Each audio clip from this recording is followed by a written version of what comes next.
স্বাগতম সকলকে আমার দ্বিতীয় পর্বের ভিডিওতে। আমি আলোচনা করতে চলেছি অ্যান্ড্রয়েড অ্যাপ কিভাবে তৈরি করা যায়। এই অ্যাপ মোবাইলের সাহায্যে তৈরি করা যায় সম্পূর্ণ বিনা খরচায়। আমি গত পর্বে আলোচনা করেছিলাম যে একটা মোবাইল অ্যাপ তৈরি করতে গেলে একটা ওয়েবসাইটে যেতে হয়, সেই ওয়েবসাইটটা মেইল আইডি এবং পাসওয়ার্ড দিয়ে রেজিস্টার করে নিতে হয়। রেজিস্টার করা থাকলে তারপর সেই একই মেইল আইডি এবং পাসওয়ার্ড দিয়ে লগ ইন করতে হয়। লগ ইন করা অবস্থায় ওয়েবসাইটে গিয়ে অ্যাপ তৈরি করতে হয়। ওয়েবসাইটটা হচ্ছে কদুলার। ওয়েবসাইটটার নাম হচ্ছে কদুলার। ওয়েবসাইটের লিঙ্ক আমি ডেসক্রিপশন বক্সে দিয়ে দেবো। আমি গত পর্বে বলেছিলাম যে ক্রিয়েট প্রজেক্ট এই অপশানটাতে ক্লিক করে আমরা একটা প্রজেক্ট মানে একটা অ্যাপ, মোবাইল অ্যাপ বানাতে হয়। আজকে তাই করব। চলুন দেরি না করে শুরু করা যাক আজকের ভিডিওটি।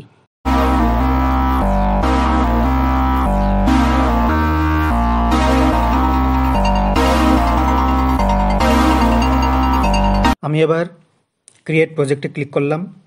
এবার প্রজেক্ট নেম দিতে বলছে, মানে অ্যাপের নাম দিতে, অ্যাপের নাম নয় কিন্তু এটা প্রজেক্ট নেম।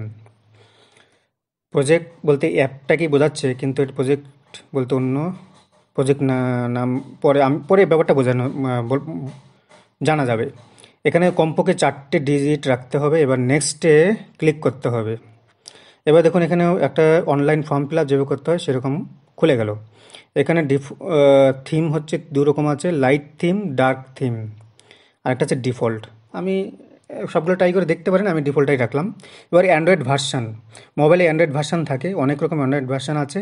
বর্তমানে অ্যান্ড্রয়েড 10 পর্যন্ত চলছে। দেখুন একেবারে নিচের দিকে অ্যান্ড্রয়েড 10 আছে, পাশে ব্র্যাকেটে এপিআই আইডিটা লেখা রয়েছে,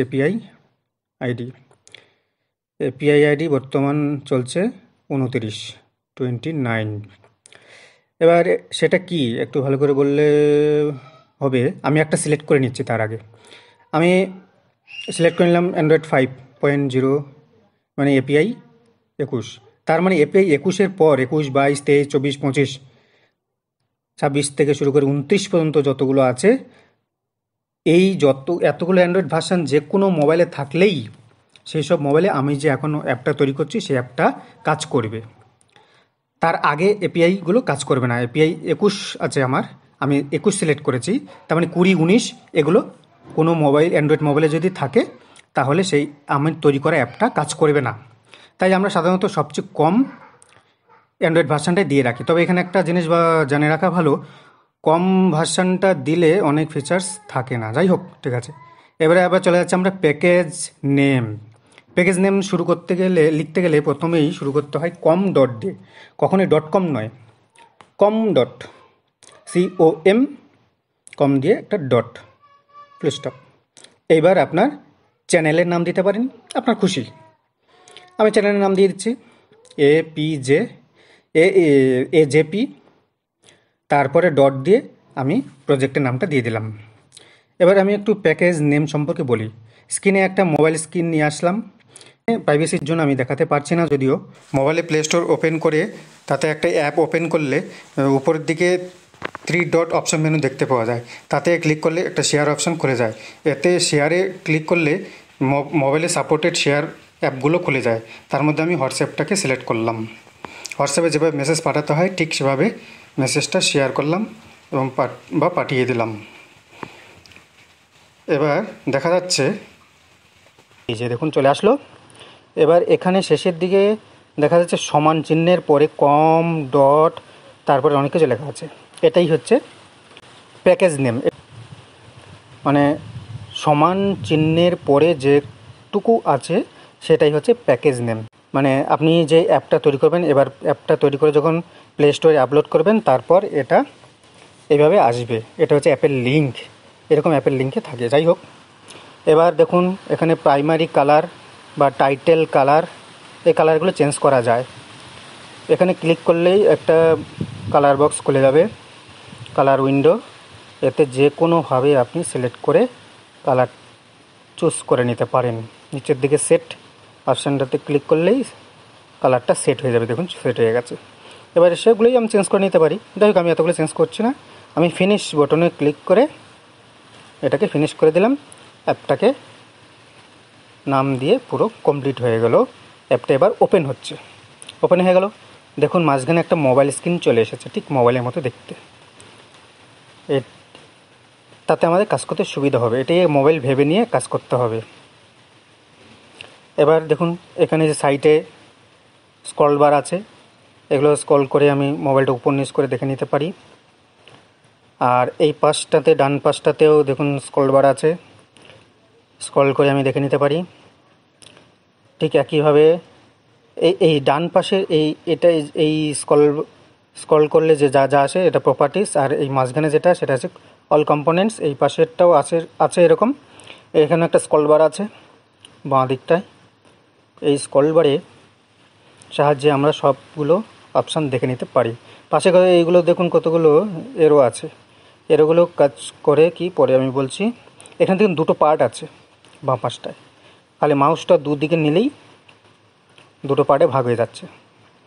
কাজ করতে করতে আর ভালো করে জানা যাবে।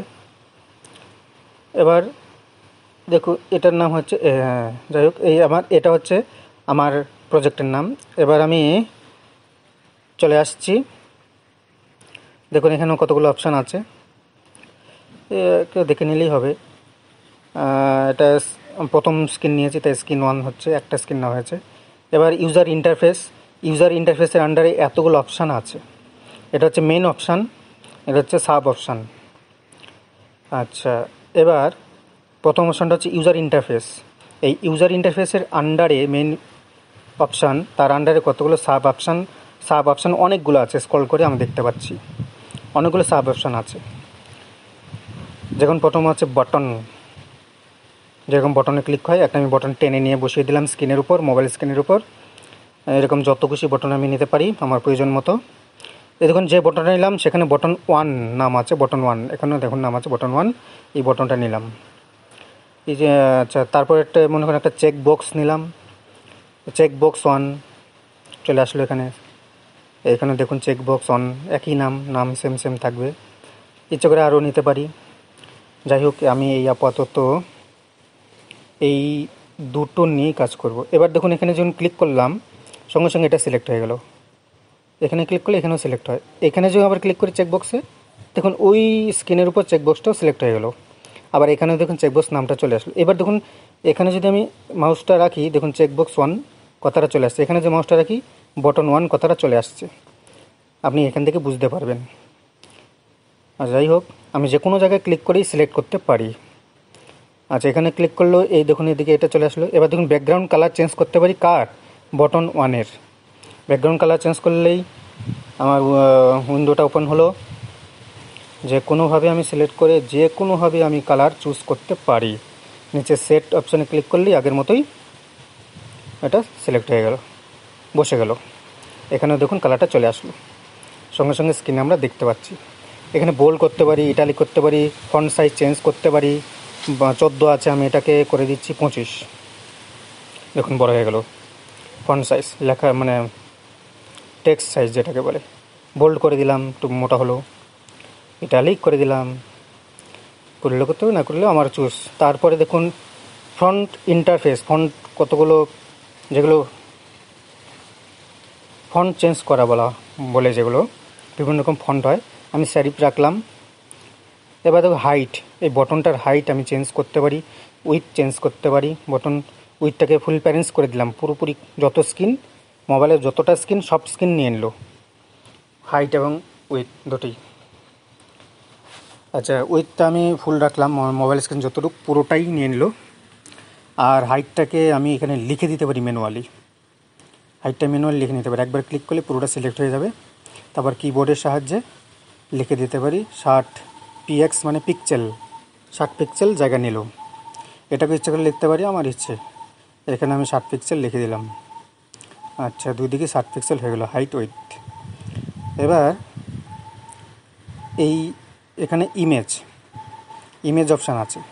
ইমেজ যদি আমার কিছু থাকে তাহলে এখানে নান, কিছু নেই, আমি দিতে পারবো না, এটা পরে বলছি। এবার শেপ হচ্ছে বটনটা দেখতে কেমন হবে, রাউন্ড হবে, রেক্ট্যাঙ্গুলার হবে, না ওভেল হবে। ওভেল করলে দেখুন কি হচ্ছে, পুরো ওভেল গোল হয়ে গেল। আচ্ছা, এবার ওভেলটা একটু ভালো করে আমরা দেখে নিতে পারি। পিক্সেলটা একটু বাড়িয়ে নিচ্ছি। পিক্সেলে আমি এখানে 100 করে দিলাম, একটু বড় হলো। ওইতের পিক্সেলটা আমি একটু বড় করে নিচ্ছি। ওইতে পিক্সেলটা 100 করে নিলাম, দুদিকে করে নিলাম। দেখুন এরকম একটু বড় হয়ে গেল। আচ্ছা, এবার ইচ্ছে করলে আমরা এটাকে ফুল প্যারেন্স করে দেখতে পারি। এটাকে ফুল প্যারেন্স করে দেখলে এরকম দেখা যায়, দেখে নিতে পারি কীরকম হয় কোনটা। আমরা শিখছি এখন, সবভাবে দেখে নিয়ে শিখছি। আচ্ছা, 100 পিক্সেলে আবার ফিরে আসলাম। এবার এটাকেও আমি 100 পিক্সেলে ফিরে আসলাম। এবার যদি আমি একটা জিনিস দেখে নিচ্ছি, 200 পিক্সেল করে দিচ্ছি, তাহলে কি হচ্ছে এই দেখুন। দেখতে আপনার যেরকম পছন্দ, যেটা আপনার কাছে ভালো লাগবে করে নিতে পারেন। অনেক রকম করা যায়। পার্সেন্ট আকারে করতে পারি, 50% দিয়ে আমি করছি, 50%। পিক্সেল পিএক্স লিখেও করতে পারেন, পার্সেন্ট চিহ্ন দিয়ে পার্সেন্ট করতে পারেন। এবার টেক্সট, এখানে লেখা আছে টেক্সট ফর বটন 1, এই লেখাটা এখানে আছে দেখুন। তাহলে এখান থেকে আমি লেখাটা চেঞ্জ করে নিতে পারি। বটনের মধ্যে যে লেখাটা থাকবে, নাম নয়, বটনের নাম নয় কখনোই। বটনের নাম হচ্ছে বটন 1, আর এর ভেতর লেখাটা ফার্স্ট, ক্যাপিটাল লেটারে লিখলাম ফার্স্ট। এই লেখাটাই দেখুন ওখানে চলে আসলো ফার্স্ট, কিন্তু বটনের নাম বটন 1ই আছে। তো ইচ্ছা করলে বটনের নামটা আমি চেঞ্জ করে নিতে পারি, রিনেম। বটনের নাম আপনি যা খুশি রাখতে পারেন, তবে আপনার সুবিধা হবে পরে যাতে চিনতে পারেন কোন বটন। কারণ যদি আপনি 10খানা বটন নিয়ে নেন, সেইভাবে আলাদা আলাদা নাম রাখবেন যাতে আপনি চিনতে পারেন কোন বটনটা কোথায় রেখেছেন। এবার রিনেম করে দিলেন। আচ্ছা, দেখুন নামটা সুন্দরভাবে চেঞ্জ হলো দুই জায়গাতেই। এখানে যখন মাউসটা রাখছি সেখানে দেখতে পাচ্ছেন নামটা চেঞ্জ হয়ে আছে। এবার দেখুন এই বটনের মাঝে যে লেখা ফার্স্ট, এটাকে কোথায় বসাবেন? সেন্টারে, রাইটে? রাইটে চলে আসলো, নাকি লেফটে? লেফটে চলে গেল। সাধারণত সেন্টারে রাখলে ভালো লাগে দেখতে। এটা টেক্সট কালারটা যে ফার্স্ট কথাটা লেখা আছে চেঞ্জ করতে পারি, আমার মতো করে চেঞ্জ করতে পারি। দেখুন চেঞ্জ হয়ে গেল। আর এটা আরও কতগুলো অপশান নিচের দিকে আছে, নিচেরটা ওটা ক্লিক করলেই হবে। অ্যাডভান্স প্রপার্টিস, এখানে রোটেশন মানে ঘুরিয়ে দিতে পারি ইচ্ছে করলে, 0 আছে, 20 করলাম, দেখুন একটু ঘুরে গেল। এটা আমি দেখে বুঝে নিতে পারি। 200 করে দিলাম, দেখুন কি হচ্ছে ব্যাপারটা। একবার এন্টার করে দিলাম, লিখে একবার এন্টার করে দিলে ভালো হয়। আচ্ছা, এটা আমি 280 করে দিলাম, লিখে একবার এন্টার করলে ভালো হয়, নাহলে কিন্তু হবে না। লিখে নিলেন, কিবোর্ডে লিখে এন্টার করে দিলেন। এত বড় হবে না, 360-এর বেশি কখনোই হবে না, কারণ 360 অ্যাঙ্গেলে ঘুরতে পারে। 290 করলাম, লিখে একটা 360 করে দিলাম, দিয়ে একটা এন্টার করে দিলাম। দেখুন আগের মতোই জায়গায় পজিশনে চলে আসলো। 0 করলেও যায়, 360ও তাই, মানে একদম পুরো এক পাক ঘুরে গেল। আচ্ছা আচ্ছা, এগুলো পরে টাচ কালার, মানে বটনটাতে যখন টাচ হবে, মোবাইলটা যখন অ্যাপটা ইনস্টল হবে মোবাইলে, তখন বটনটা টাচ করলে একটা কালার আসবে। এমনি তো বটনে একটা কালার থাকবেই, আবার টাচের পরেও একটা কালার চলে আসবে। আচ্ছা, যাক আমরা দেখে নিলাম। এবার এবার যদি আমি চেকবক্সে ক্লিক করি, চেকবক্সে ক্লিক করলে চেকবক্সটাকে আমরা এডিট করতে পারবো নিজের মতো করে। ব্যাকগ্রাউন্ড কালার, চেকবক্স কালার, চেকটে ক্লিক করলে সঙ্গে সঙ্গে দেখুন চেক হয়ে যাচ্ছে চেকবক্সটা কী। এবার এখান থেকে বুঝতে পারা যাচ্ছে ব্যাপারটা কী। কোনো অনলাইন ফর্ম ফিল আপ করলে এগুলো আসে। আচ্ছা, bold, italic, font size change করে নিতে পারি। ফন্ট সাইজ আমি 30 করে এন্টার করে দিলাম।